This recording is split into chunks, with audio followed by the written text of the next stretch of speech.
Barge in, Listen and Whisper on 3CX. To access Barge in, Listen and Whisper, you will need a 3CX Pro or Enterprise edition. On the 3CX Management Console, the extension requires the correct permission. Go to Extensions, double-click the extension you want to edit and select the Rights tab. Now enable Can Barge in, Listen or Whisper.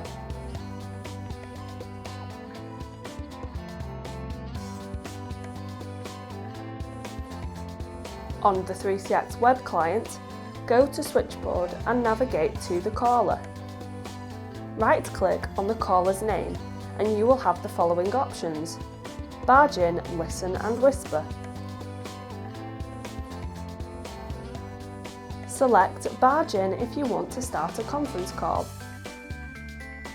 Listen enables you to listen into a call without either caller knowing, and Whisper allows you to speak with a colleague.